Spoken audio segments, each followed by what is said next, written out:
میرے نبی نے فرمایا کہ جب لوگ جنت میں جا رہے ہوں گے، اویس بھی جا رہا ہوگا، دروازے کے قریب اللہ فرمائیں گے باقی سب کو جانے دو، اویس کو روک لو۔ تو وہ اویس پریشان ہو جائیں گے کہ اب بوئے تھے آتے کیوں رکاوٹ بن گئی، دروازے پہ آگے کیا رکاوٹ ہو گئی؟ تو وہ کہیں گے یا اللہ آپ نے مجھے کیوں روکا ہے؟ تو اللہ تعالیٰ فرمائیں گے پیچھے دیکھو، پیچھے دیکھیں گے تو جہنم کے لوگ کھڑے ہوں گے، مجرم۔ کہیں گے اویس تو نے مجھے خوش کیا ماں کی خدمت کر۔ کیا کہا؟ ماں کی خدمت کر کے۔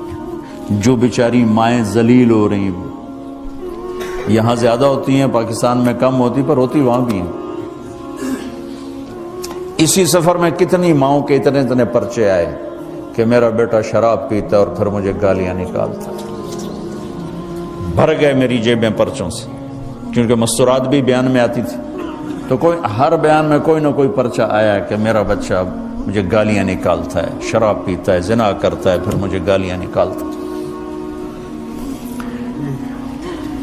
تو یہاں زیادہ ذلیل ہیں، ہمارے ہاں بھی کوئی کم ذلیل نہیں ہے۔ کوئی قسمت والی ماں ہے جس کو فرما بردار اولاد ملتی ہے، تو اللہ فرمائیں گے اویس تو نے مجھے بہت خوش کیا ماں کی خدمت۔ دیکھیے جہنم کے لوگ کھڑے ہیں، تو انگلی کا اشارہ کرتا جا، اللہ جدھر جدھر تیری انگلی کا اشارہ ہوگا ادھر ادھر لوگوں کو جہنم سے نکال کے جنت میں ڈال دوں۔ آج میں تیری طفیل لاکھوں آدمیوں کو جنت میں پہنچاؤں گا۔ عدد ربیہ و مدر، لاکھوں کا لفظ نہیں آتا، ربیہ و مدر عرب کے دو قبیلے اپنی تعداد میں سب سے زیادہ تھے۔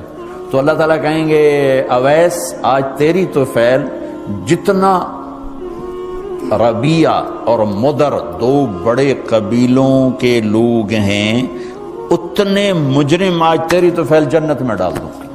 سبحان اللہ اکبر۔ جب میرے رب نے مقام بخشا کہ عمر اور علی سے کہا جا رہا ہے دعا کروانا، اور جنت کے دروازے پر کھڑا کر کے فرمایا جا رہا ہے پیچھے نظر دوڑا، دیکھ جتنے جہنم کے لوگ کھڑے ہیں، اشارہ کر تیرے طفیل آج ربیہ اور مضر کی تعداد کے برابر لوگوں کو جنت میں ڈالوں۔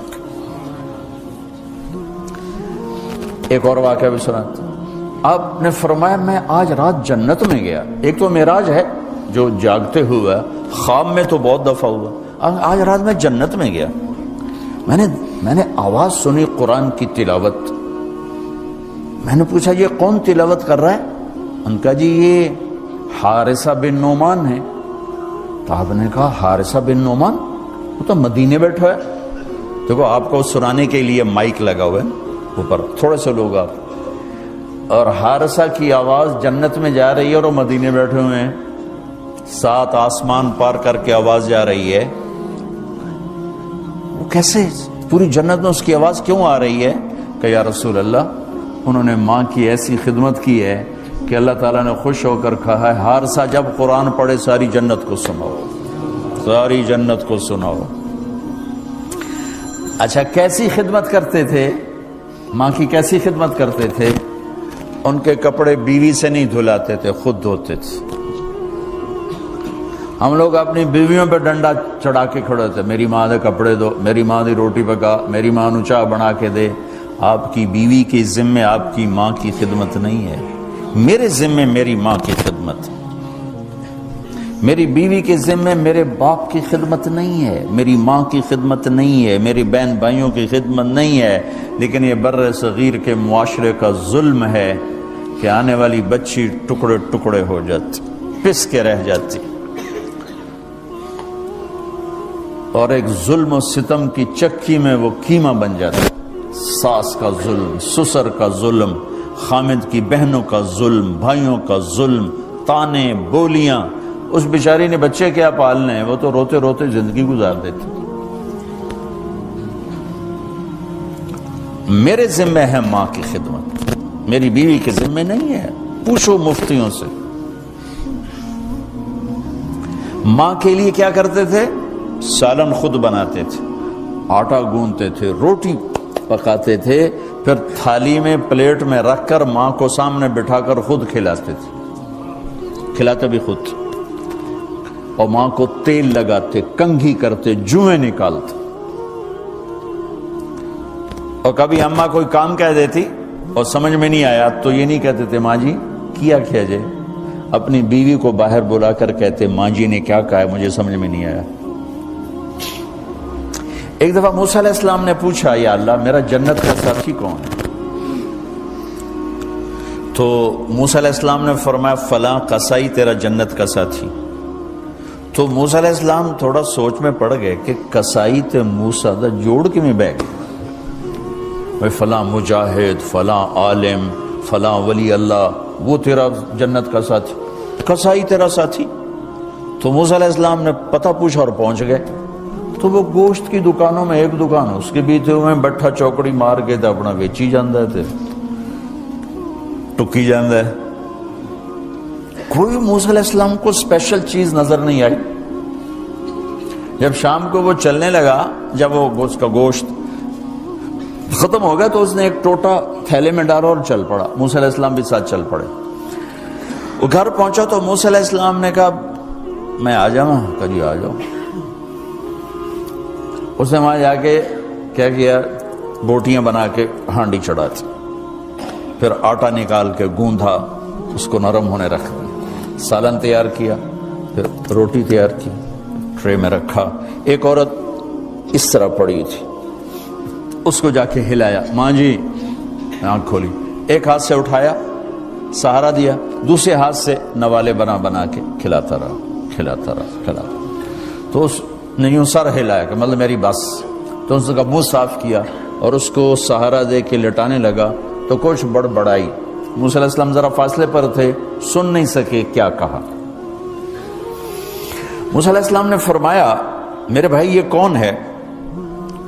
کہا جی میری ماں ہے، اور میں جب صبح جاتا ہوں نا کام پر تو اس کے سارے خدمت کر کے روٹی پانی کھلا پلا پھر میں جاتا ہوں، پھر جب شام کو واپس آتا ہوں تو پہلے میں اس کی یہ خدمت کرتا ہوں۔ بیوی سے نہیں کہا، خود کیا۔ ہم اپنی بیویوں کو کتنا ذلیل کرتے ہیں، اور 99% جو ساس ہے وہ نیگیٹو ہے اور ظالم ہے۔ 99% ساس نیگیٹو ہے اور ظالم ہے، اور ہمارے بچوں کو ہوش نہیں کہ میری ماں ہے، میری ماں ہے۔ ماں کی وجہ سے بیوی کو تباہ نہ کرو، اور بیوی کی وجہ سے ماں کو تباہ نہ کرو، اس میں بیلنس کرو۔ بیوی کے عشق میں ماں باپ ذلیل نہ ہو، اور ماں باپ کے عدم میں بیوی ذلیل نہ ہو۔ یہ دونوں نوحے میں سن رہا ہوں، اس لیے بول رہا ہوں، دکھ سے بول رہا ہوں۔ کہا جی میں شام کو پھر اس کی خدمت کرتا ہوں، اب بچوں کو بعد میں دیکھتا ہوں۔ کہا اچھا یہ بتا یہ کیا کہہ رہی تھی؟ لٹا رہے تھے۔ کہنے لگا جی بس ماں جو ہوئی جب بھی خدمت کرتا ہوں تو کہتی اللہ تجھے جنت میں موسیٰ کا ساتھی بنائے۔ میں تو جی کمی کسائی تے موسیٰ کلیم، میرا دا کی جوڑ ہے۔ میں کہا پترا تیرا جوڑ بنا چھڑے تیری ماں۔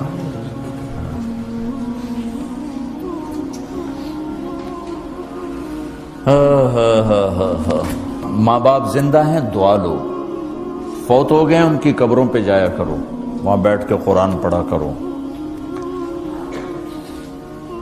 جو بچہ پڑھے گا وہ اتنا طاقتور ہو کے ماں باپ کو لگے گا، اگر وہ فوت ہو چکے ہیں۔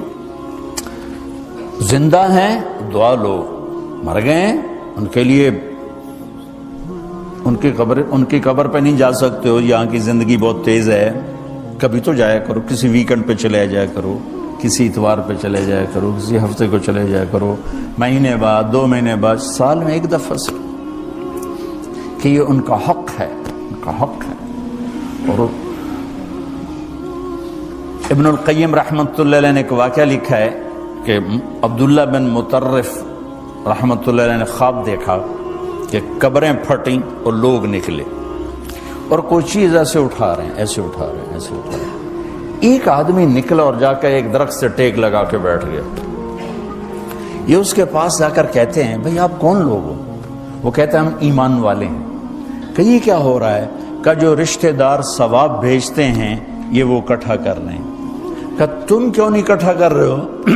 کہ میرا بیٹا حافظ قرآن ہے، ایک قرآن روزانہ ختم کر کے مجھے بھیج دیتا ہے، تو میں نے پرچون دی لوڑ نہیں رہ جاندی، میرا تھوک دا کام۔ کہ تیرا بیٹا کیا کرتا ہے؟ کہ اس کی مٹھائی کی دکان ہے بازار میں۔